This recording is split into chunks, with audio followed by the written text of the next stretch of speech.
Cerita diawali pada tahun 2142, ketika sebuah pesawat peneliti milik perusahaan Wayland terbang. Di antara puing-puing pesawat serupa yang hancur entah kenapa, di mana mereka menemukan sebuah batu angkasa yang setelah dibawa ke stasiun pusat dan diperiksa oleh para peneliti, ternyata batuan itu berisi sesosok makhluk yang tidak asing di mata kita semua.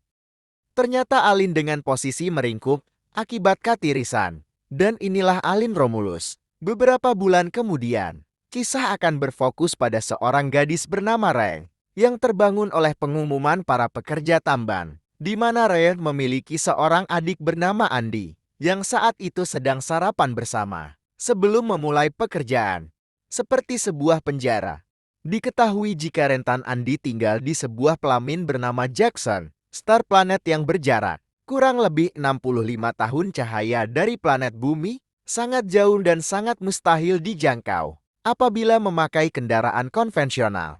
Kecuali Anda teman dekatnya Doraemon. Nah, Ren dan Andi dan semua yang ada di sini adalah para pekerja tambang yang terikat kontrak dengan perusahaan Wayland untuk menambang sumber daya alam di planet ini. Di mana Rena sendiri tampak sangat gembira setelah ingat jika masa kontraknya sudah hampir habis. Karena ia dan Andi punya cita-cita untuk pergi ke sebuah planet bernama planet Ivage yang diketahui memiliki kondisi hampir sama seperti planet Bumi.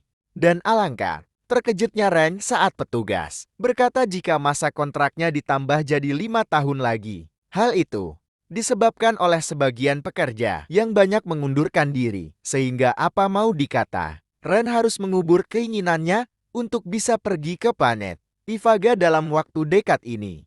Dan Yarek lagi-lagi harus dibuat kesal dengan para bocil yang mengganggu Andi adiknya, di mana Andi ini ternyata bukan manusia asli, melainkan robot humanoid alias manusia buatan yang diberikan oleh mendiang ayahnya untuk menemani Ren agar tidak kesepian. Tak lama teman rumput menolak pun mengajaknya untuk berkumpul. Yang setibanya mereka berdua di sana, teman-teman pun memberitahu jika kemarin mereka menemukan sebuah stasiun antariksa yang terbengkalai melayang dekat sekali dengan planet ini. Mereka sangat yakin jika stasiun antariksa sebesar itu pastinya memiliki kapsul cryosleep alias kapsul tidur yang biasa digunakan untuk melakukan perjalanan panjang. Dengan fakta bahwa semua orang ingin pergi ke planet Ivage, teman-teman pun punya ide untuk mencuri kapsul tersebut agar bisa melakukan perjalanan menuju planet Ivage tanpa harus menunggu masa kontrak kerja mereka habis. Alasan kenapa mereka mengajak Ren adalah sebenarnya bukan karena Rennya, tapi lebih kepada si Andinya. Andi ini ternyata adalah satu dari sekian banyak robot humanoid yang diproduksi oleh perusahaan Wayland dan diketahui memiliki akses tak terbatas ke semua hal yang berhubungan dengan ciptaan Wayland membutuhkan. Nah, mereka Andi untuk membuka akses masuk menuju kapsul tersebut karena hanya Andilah satu-satunya satu-satunya manusia buatan yang dapat melakukannya menggunakan pesawat pengangkut milik pertambangan. Rain dan kawan-kawan pun langsung berangkat menuju ke tempat tujuan, di mana saat mereka sudah berada di angkasa, kita bisa melihat jika planet Jackson Star ini ternyata sepenuhnya diselimuti oleh badai abadi dan memiliki sabuk asteroid seperti planet Saturnus. Di sini jugalah Ren untuk pertama kalinya bisa melihat cahaya matahari, yang jika mereka bisa mendapatkan kapsul tidur tersebut, maka perjalanan menuju ke sana akan seperti hanya satu malam saja. Dan di sana, mereka bisa menikmati cahaya matahari hampir setiap hari. Setelah berada cukup dekat dengan stasiun antariksa yang dituju, mereka baru sadar jika stasiun itu bergerak mendekat ke arah sabuk asteroid yang sepenuhnya diisi oleh batuan angkasa. Yang setelah dikalkulasi menggunakan komputer, stasiun tersebut akan mengalami benturan dalam waktu kurang lebih dari 36 jam. Sehingga itulah waktu yang mereka miliki untuk mendapatkan kapsulnya. Sebelum stasiun itu hancur oleh cincin planet tersebut. Setelah pesawat terhubung dengan pintu masuk stasiun, kini giliran Andilah yang akan berperan membukanya. Dan sesuai yang direncanakan, Andi bisa dengan mudah membuka pintu masuknya. Ditemani oleh dua teman Ren, yaitu ada Taylor si Kalem dan Bejon si Gerengsang. Andy akan masuk ke stasiun untuk mencari kapsul tidurnya, di mana saat mereka sudah masuk ke sana, Rain dan kawan-kawan pun baru sadar jika stasiun ini memiliki sistem keamanan otomatis berupa generator sistem gravitasi yang akan menyala dan mati dengan sendirinya. Tak ada tempat ini. Setelah beberapa saat berkeliling, mereka berhasil menemukan kapsul tidurnya. Namun masalahnya adalah, daing atau bahan bakarnya hanya akan bertahan selama 3 tahun saja. Sedangkan perjalanan menuju ke planet Ivage membutuhkan waktu 9 tahun.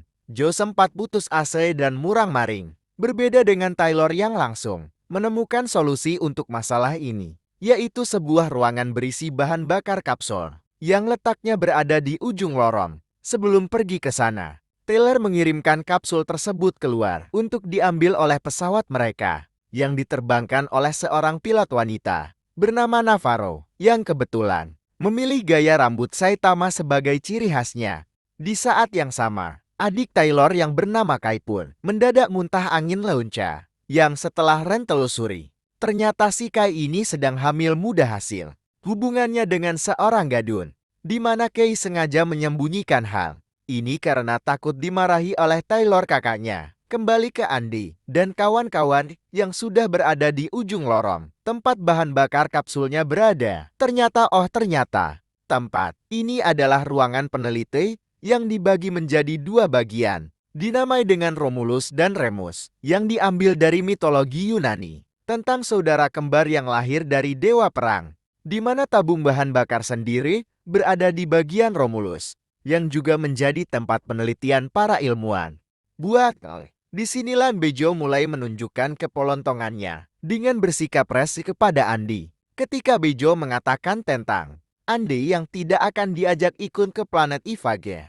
Ya, planet Ivage melarang keras keberadaan manusia buatan dalam bentuk apapun. Ren juga sudah tahu tentang hal ini, namun sengaja tidak memberitahu Andy karena takut dia sedih. Namun karena congor Bejo yang sangat ember, Andy pun mau tidak mau harus menerima fakta tersebut. Tiba di Libromulus, Bejo menemukan alat sengat listrik yang tergeletak begitu saja, di mana saat Bejo iseng membuli Andy menggunakan alat sengat tersebut tiba-tiba, ya Bejo nyaris terjatuh ke dalam lubang yang sepertinya diakibatkan oleh tumpahan cairan kimia berbahaya. Namun yang mengejutkan adalah ada seonggok manusia buatan sama seperti Andy tergeletak mati dengan kondisi setengah badan. Tak lama, mereka menemukan satu ruangan bernama Truth Chamber yang memiliki suhu sangat dingin dan tempat paling cocok untuk menyimpan tabung bahan bakarnya, di mana saat Taylor dan Bejo berhasil menarik tabungnya, sistem keamanan tiba-tiba aktif yang membuat pintu terkunci otomatis dan suhu ruangan yang naik drastis. Andy sempat mencoba membuka pintunya, tapi gagal. Sehingga Ren dan Navarro pun mau tidak mau harus turun tangan, langsung membuka pintu tersebut dari luar. Perwakilan tiba di lab. Ren dan Navarro sama-sama terkejut saat melihat Xionggo humanoid yang tergeletak. Ren jadi punya ide untuk mengambil chipsan atau hard disk atau apa atuh ya namanya kartu memori merenya untuk nanti dipindahkan ke Andy agar punya akses membuka pintunya. Di mana pada saat yang sama, Navarro justru menemukan sebuah alat berupa lampu sinar kali yang biasa digunakan untuk melihat kondisi tubuh bagian dalam ketika Taylor dan Bejo masih sedang mengambil tabung bahan bakarnya. Andy sendiri pergi ke bagian belakang dan menemukan puluhan spesies yang sengaja dibekukan. Namun sepertinya spesies-spesies ini akan bangun seiring dengan meningkatnya suhu ruangan. Tak lama Rain pun datang untuk memberikan kartu memori yang sudah berhasil ia ambil, di mana Taylor langsung memasukkan kartu memori tersebut ke dalam tubuh Andy dan Pak Ibu yang ya celakalah mereka semua ketika spesies ini bangun dan masuk ke dalam air, sehingga terjadilah ketegangan luar biasa saat Taylor dan Bejo harus bertahan hidup dari para spesies yang berusaha lompat ke wajah mereka. Setelah Andy bangun dan berhasil membuka pintunya, mereka langsung mengunci pintu dari luar dan pergi dari sana. Tetapi, ya satu alien berhasil loncat ke wajah Navarro, di mana saat mereka berusaha melepaskannya, ekor makhluk itu malah semakin mencekik lehernya. Di tengah kebingungan itu, Andi tiba-tiba menjadi sangat cerdas dengan mengatakan bahwa makhluk itu sedang menghirup oksigen melalui tubuh Navarro. Yang mana pengetahuan Andi ini didapat dari kartu memori yang tadi juga ia telah pasangkan, yang juga telah meningkatkan sistem motorik pada tubuh robotnya.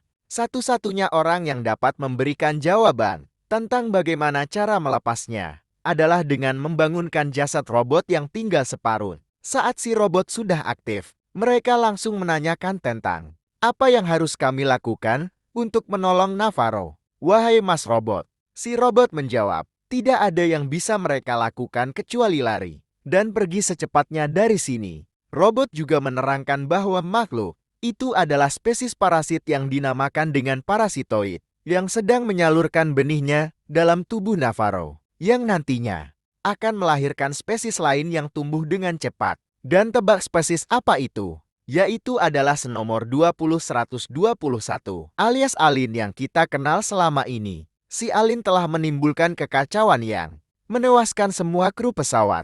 Sampai akhirnya, pihak keamanan datang menembaki tubuhnya, menggantungnya di atas plafon. Darah yang mengucur dari tubuhnya ternyata adalah zat asam dan menimbulkan lubang pada lantai. Tak lama Ren terbesit sebuah ide untuk melakukan ekor si parasit menggunakan tabung bahan bakar kapsul, di mana cara itu akhirnya berhasil membuatnya terlepas, hingga Navarro bangun dari pingsannya. Alih-alih mengira ini sudah berakhir, si robot secara pribadi memberi saran kepada Andi untuk jangan pernah membiarkan Navarro keluar dari stasiun, karena jikalau itu terjadi, maka teman-temannya, bahkan seluruh populasi manusia di planet Jackson Star, akan mati oleh makhluk yang nanti keluar dari dalam tubuh Navarro. Eddie. Dengan cepat, Andi mencegat Bejo yang akan membawa Navarro keluar dari stasiun ini, di mana Bejo yang temperamen pun langsung menyengat Andi dengan listrik dan Bejo langsung membawa Navarro kembali ke pesawat, meninggalkan Ra, Thriller dan Andi yang masih berada di sana. Di mana Andi dengan cepat bangun dan kembali mencegah mereka pergi, tetapi ya Bejo yang keras kepala nekat meninggalkan mereka bertiga di stasiun demi hanya untuk menyelamatkan Navarro yang sebenarnya sudah sekarat. Di mana Kai yang baru bangun, Bogo pun langsung menghampiri Navarro yang tiba-tiba mengerang kesakitan. Penasaran dengan apa yang bergerak-gerak di dalam tubuhnya, Navarro pun menggunakan lampu sinar kali untuk memeriksa dan kacau, sungguh kacau. Gara-gara si koplok Bejo, bayi Alin Po lahir ke dunia. Di mana pada saat yang sama, pesawat yang sudah terlanjur lepas dari stasiun pun terbang tanpa arah, yang justru malah menabrak stasiun dan menyebabkan ledakan besar.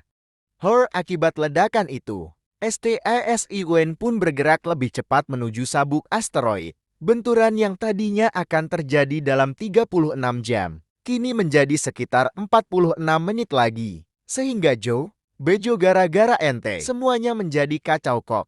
Setelah diperiksa melalui monitor pesawat, mereka mendarat di hanggar yang tak jauh dari lokasi mereka saat ini. Sehingga Ren dan kawan-kawan Pop langsung pergi ke sana untuk menyusul, akan tetapi satu ruangan yang harus mereka lewati berisi penuh dengan parasitoid yang mustahil untuk dilewati.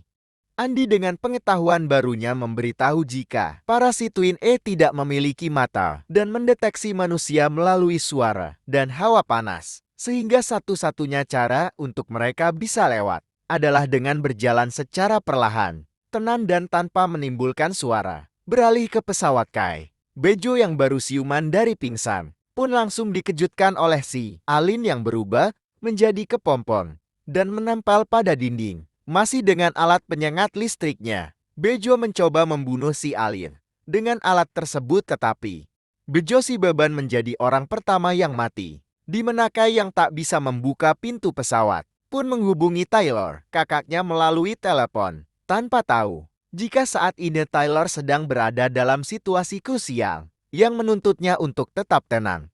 Mendengar adiknya dalam bahaya, suhu tubuh Tyler pun mendadak naik yang ditandai dengan munculnya keringat, sehingga bertiga berhasil selamat berkat Andi yang menutup pintu dengan akurat. Di mana Kai sendiri harus berjuang sendirian dalam detik-detik menegangkan. Ketika si Alin yang sudah dewasa berjalan tepat di atasnya. Tapi ingat tak lama, setelah si Alin pergi, muncullah Andi dan kawan-kawan. Andi, yang sudah punya tugas baru pun, menolak untuk membuka pintu. Dengan alasan tidak ingin mengambil resiko. Mereka semua mati, yang meskipun Taylor sudah sujud memohon agar adiknya ditolong. Andi tetap menolak berbaik hati sehingga entah bagaimana nasib Kai sekarang. Andi membawa Taylor dan Ryan menaiki sebuah lift cepat menuju laboratorium Romulus yang berada di dasar stasiun untuk diperlihatkan dengan kenyataan yang sesungguhnya. Dengan penjelasan si robot melalui layar monitor, Ray dan Taylor jadi tahu jika saat ini koloni umat manusia sedang sekarat. Mau sampai kapan mereka terus bertahan dengan tubuh lemah dan rapuh itu? Mau sampai kapan umat manusia terus berpindah dari satu planet ke planet yang lain? Yaitulah landasan utama perusahaan Wayland. Didirikan setelah menemukan spesies makhluk luar angkasa yang disebut dengan Xenomorph. Perusahaan Wayland berambisi untuk menciptakan manusia generasi terbaru yang bisa tahan terhadap kondisi ekstrim seperti cuaca, suhu oksigen, panas dingin, tahan penyakit, tahan banting, tahan diledekin, tahan gunjingan tetangga, dan lain-lain. Menggunakan sampel serum alias Alin, para ilmuwan melakukan eksperimen untuk menciptakan serum yang dapat merubah mentransformasi tubuh manusia, mengalami peningkatan secara fisik dan kecerdasan. Hasilnya inilah serum yang sedang dipegang oleh Andi, berisikan zat atau senyawa yang dapat mempercepat evolusi. Sehingga orang yang disuntik serum tersebut akan mengalami peningkatan fisik, evolusi yang cepat, meskipun pada kenyataannya belum pernah diuji coba langsung pada manusia. Gas baru Andi sekarang adalah membawa Ren dan Taylor keluar dengan selamat dari stasiun. Ia memberikan senjata api yang sebenarnya tidak untuk digunakan, karena kita semua tahu darah Alin akan berubah jadi asam yang bisa menimbulkan kebocoran stasiun. Sehingga senjata itu digunakan hanya untuk sebagai ancaman terhadap Alin yang juga memiliki rasa takut. Tepat saat benturan tinggal 20 menit lagi, Andi dan kawan-kawan pun bergegas keluar melalui jalur lain yang ternyata sudah dipenuhi dengan materi hitam yang menjadikan tempat itu layaknya gua menyeramkan. Baru saja akan kembali ke atas menggunakan lift, Taylor tiba-tiba mendengar suara Kai, adiknya, dan langsung berlari menuju sumber suara tersebut. Kai ternyata masih hidup dan sengaja ditempel pada dinding untuk dijadikan sebagai inang nantinya. Melihat kondisinya yang sekarat, Andi sempat menawarkan serum tersebut untuk disuntikkan. Namun Ren masih penuh keraguan dan melarang Taylor melakukannya. Sesampainya di depan lift, Taylor terpaksa mengorbankan dirinya sendiri. Ketika satu Alin akan menyerang Rain dan adiknya, ia menjadi orang ketiga yang mati, menyusul teman-temannya yang lain. Tak lama Andi juga diserang dari belakang, yang membuat tubuhnya mengalami error, sehingga Ren bergegas membawa Kai naik ke dalam lift, menuju ke lantai atas. Dalam perjalanan ke sana, Ren yang melihat Andi dan lari dari layar monitor pun jadi merasa kasihan dan tak tega jika harus meninggalkannya sendirian, sehingga Ren menyuruh Kai untuk pergi duluan sembari dititipkan serum tersebut. Setelah Ren turun menggunakan, Kai sendiri mulai ketar-ketir dengan kondisi kehamilannya. Tak ingin situasi semakin buruk, Kai berinisiatif penyuntikan satu serum dalam tubuhnya, berharap mengalami peningkatan fisik untuk membuatnya tetap hidup. Kembali ke Ren yang sudah sampai di bawah, ia dengan cepat mengeluarkan modul atau chipset yang tertanam pada lehernya, di mana saat Andi sudah sadar, lagi-lagi timbul masalah ketika sistem gravitasi aktif, sehingga dengan fakta bahwa semua objek akan melayang, Ren bisa menjadi leluasa menembak semua Alin, tanpa harus takut mengalami kebocoran pesawat. Tiba di jalur, mereka hanya tinggal melompat, dan akan meluncur dengan sangat cepat. Namun karena satu Alin berhasil meraih kaki Ren, ia pun harus tertinggal dengan Andi yang sudah meluncur duluan. Lepas dari Alin, Ren lagi-lagi harus menghadapi masalah baru yang jauh lebih berat, yaitu ketika sistem gravitasi mati, yang tentu saja akan membuatnya jatuh bebas. Dan inilah yang terjadi. Berkat Anda, Ren pun berhasil selamat. Dan mereka berhasil mencapai pesawat. Tepat saat stasiun akan mengalami benturan, Ren sudah lebih dulu berangkat. Dan berakhir sudahlah mimpi buruk ini. Dengan kapsul yang sudah ada di sana, Ren akhirnya bisa pergi ke planet Ivaga sesuai cita-citanya. Sementara Ie dan Kai akan tidur di kapsul Kryo. Andi sendiri akan dinonaktifkan sembari dikas kabel tipe C. Namun baru saja Andi di-off-guard, harus menghadapi masalah baru ketika Ki melahirkan bayi pertamanya yang ternyata efek dari senyawa yang ia suntikan merubah janinnya menjadi benih alir dalam bentuk telur yang langsung jatuh ke ruangan kargo yang berada di bawah. Saat Ren memeriksanya ke bawah, telur itu sudah terbuka dengan isinya yang sudah tidak ada. Di saat yang sama, Andi akhirnya aktif secara otomatis dan menemukan Kai sedang kesakitan di samping kapsul. Yang ketika ia menoleh ke belakang, tiba-tiba nanti kita. Ya inilah The Offspring, spesies hibrida hasil dari pencampuran antara manusia dan alien, di mana makhluk ini langsung menyerang Andi dan menghabisi Kai, yang notabene adalah ibu kandungnya sendiri. Tak lama muncullah Ren dengan senjata tabung pendinginnya. Alih-alih menyakitinya, justru malah Ren lah yang harus mengalami teror mengerikan ketika The Offspring berjalan mendekatinya. Lolos dari makhluk itu dengan cepat memakai baju astronot. Seiring dengan munculnya IDE untuk mengeluarkan si makhluk menggunakan ruangan kargo, di mana saat sudah turun ke bawah dan masih melakukan serangkaian prosedur pelepasan, si makhluk ternyata nyusul duluan dan langsung menghantam Ren hingga terlempar. Melihat zat asam yang berada dalam telur, Ren pun terpikir untuk memanfaatkannya. Dan inilah yang terjadi.